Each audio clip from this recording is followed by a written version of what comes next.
Hey everybody, I'm Andrew. Welcome back to Eden Roc Farm. So it's been a few days since we started on this pig paddock.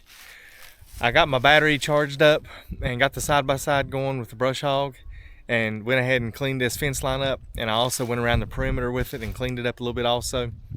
But I think I'm ready to go ahead and start throwing up our paddock. And the first thing that I need to do is go ahead and grab T-posts.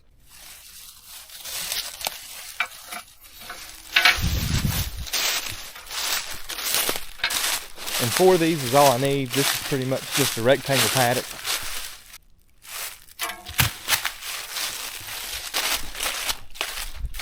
There's going to be one right here.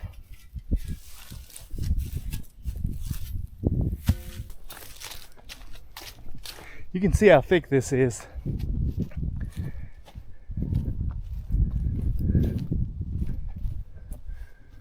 There's actually an old apple and a chestnut tree in here also. I think the other one goes somewhere right in here. So now that I have my 4 corners where I want them at, I'm gonna grab my T-post driver and get these driven in, and then we'll go from there.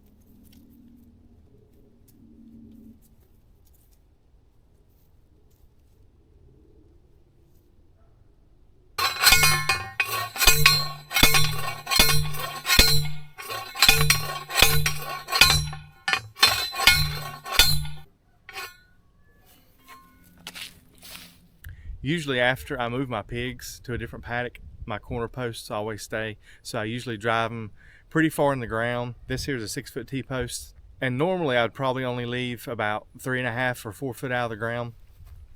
But where this paddock is just temporary so they can get this cleaned up real good for me, I'm probably not gonna put any pigs back in here anytime soon. So I'm only putting these maybe 18 to 20 inches.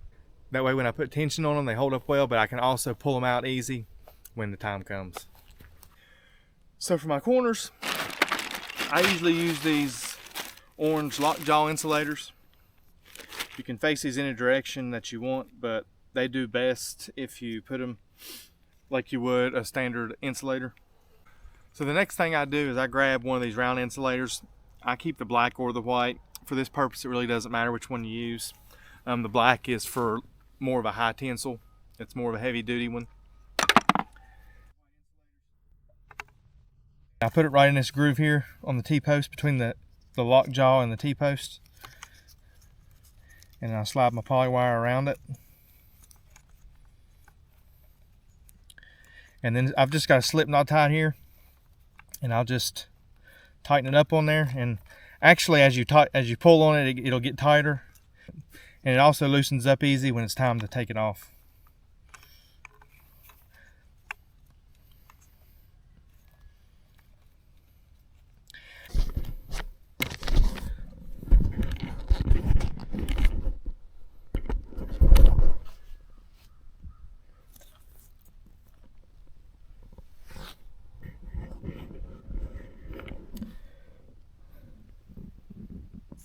That's the reason I use the lockjaw and the white insulator together.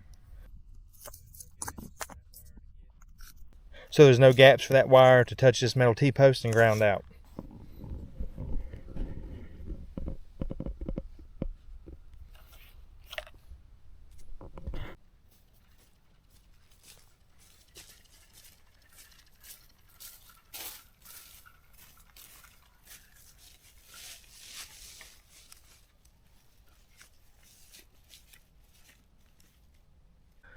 So that's where my reel's gonna start. That's my first post I just did. I got my second one done, and I'm gonna go ahead and take care of the other 2, and then I'll be back.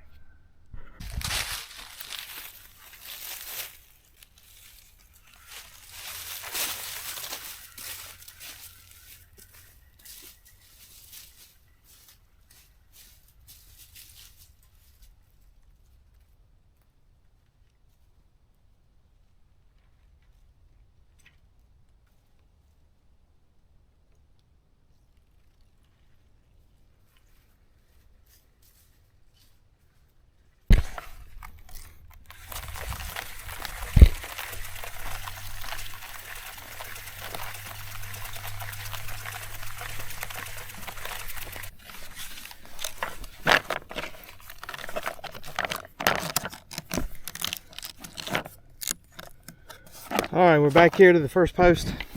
So for now, I'm just gonna put a little tension on this by hand so that the wires are tight. And then it's time to put in some rebar posts.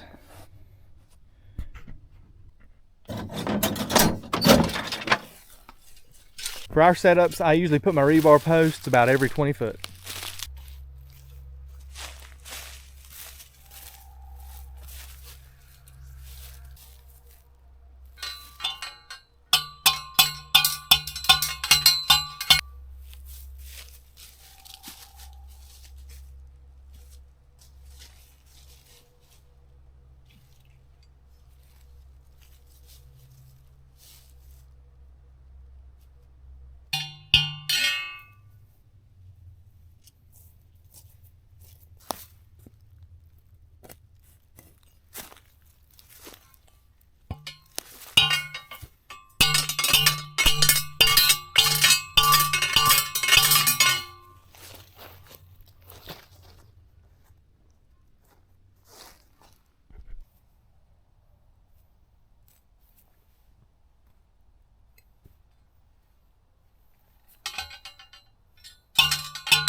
Hey everybody, so it's actually been a few days since I've been up here working on the pig paddock. It's been a little rainy and wet, so I've been trying to hold off for a pretty day. But let's go ahead and get started, see if we can get this finished up today. I'm gonna go ahead and grab some insulators and we'll get the rest of those on our fence posts.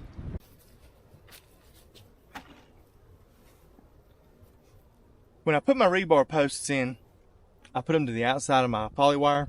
That way if the pigs go to brush up against it or push up against it, there's some resistance from the post. What I'm using for insulators are these dare insulators. These are a rod post insulator. And when you get these in the pack, they come in 2 pieces, and you'll just screw the flat end here onto the insulator.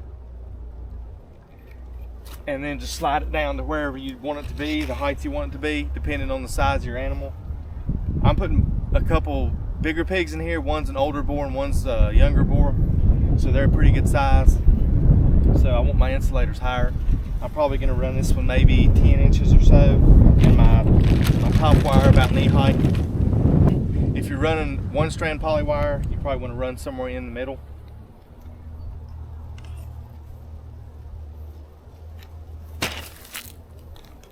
But I usually make sure that second one's about knee height for the larger pigs for me.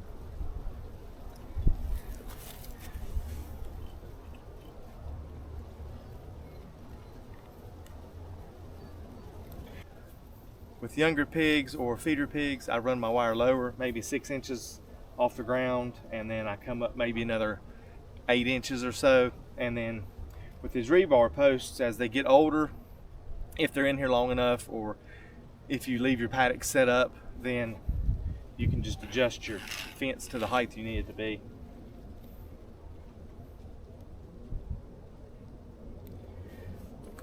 But let's go ahead and get the rest of these insulators on our posts. I'm going to walk the whole perimeter and get them all on, and then I'll come back.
This is the end of my second spool of poly wire. This will be my top wire. Just wanted to show y'all how I ended it. It's pretty simple with what I do. I just wrap it around a couple times, making sure that I stay in these grooves so that my wire doesn't ground out on my T-post.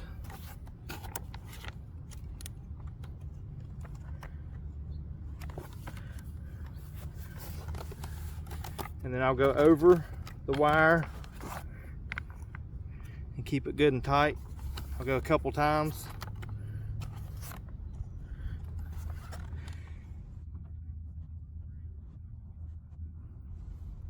For now I'm setting these on the ground, but I'll go get me some zip ties and a step in, and I'll put me a step in right here in the ground, and I'll hang these off of that. Well, that's pretty much it. I've got a few little things I need to do that I'm going to go ahead and do off camera. I need to get me a step-in post right here, and I'm going to get these reels up off the ground.